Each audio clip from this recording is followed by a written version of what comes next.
I was about to learn that the most important discoveries are not found on any map. They are found in the unexpected moments, the shared smiles, and the kindness of strangers. The moment I stepped off the plane in Manila, the heat wrapped around me like a warm blanket. It was a humid, heavy embrace, thick with the sense of rain and city life. The airport was a swirl of sounds and motion. Families were greeting loved ones with loud, joyful reunions. Porters called out, weaving through the crowds with their carts. It was not the chaotic rush I had imagined. Instead, it felt like a lively, welcoming party. The air was filled with a language I did not understand, yet the smiles on every face spoke a universal greeting. This was my first surprise. It was not a place of anonymous crowds, but a place of visible human connection. My first journey was in a colorful open-air jeepney. These decorated vehicles are a symbol of the Philippines. They are covered in bright paintings, chrome ornaments, and religious icons. Music blasted from the speakers, a happy rhythmic beat that seemed to drive the city forward. We moved through streets packed with cars, motorcycles, and pedestrians. People hopped on and off with practiced ease, passing their fares down a line of helpful hands. I saw vendors selling sweet fruits on the roadside. I saw children playing basketball in small makeshift courts. The city was not just a concrete jungle. It was a vibrant stage where daily life unfolded with energy and grace.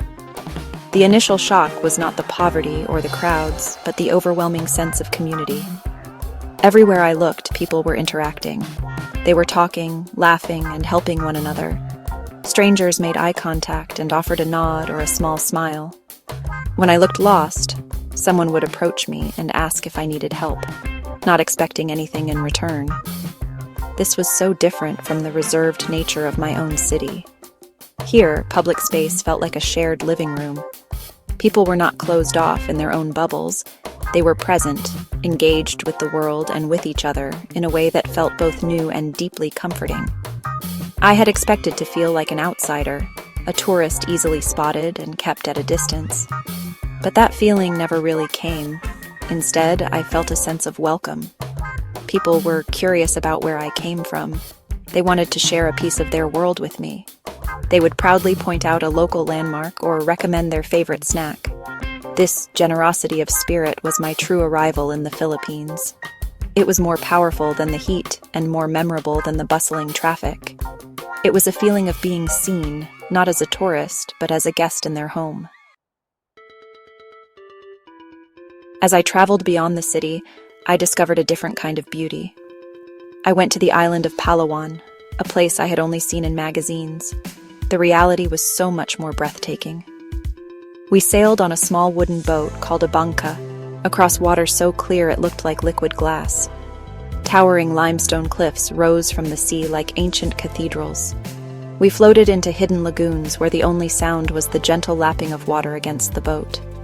The silence was profound. It was a moment of pure peace, a stillness that made me feel very small in the grandness of nature.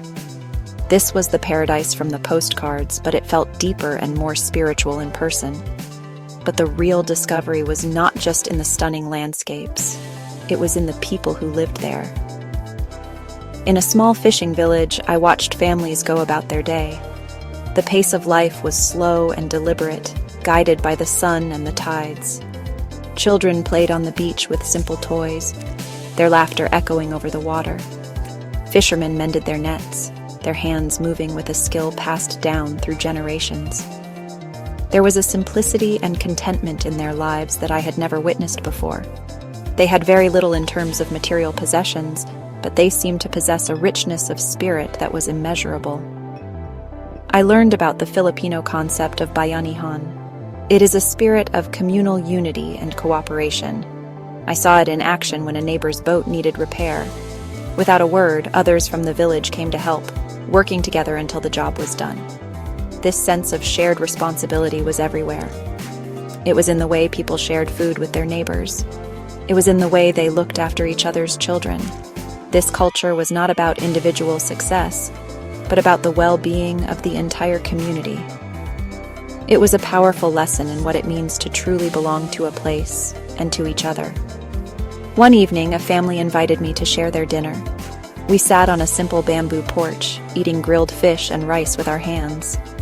We did not share many words, as our languages were different, but we shared smiles and gestures. They pointed at the stars coming out in the night sky. Their young daughter sang a quiet song. In that moment, I felt a connection that went beyond language. It was a simple act of human kindness, a shared moment of peace. This experience taught me that hospitality is not about grand gestures. It is about opening your heart and your home, no matter how humble. That trip to the Philippines rearranged my inner world. I returned home with more than just photographs and souvenirs. I carried with me a new understanding of what it means to be happy.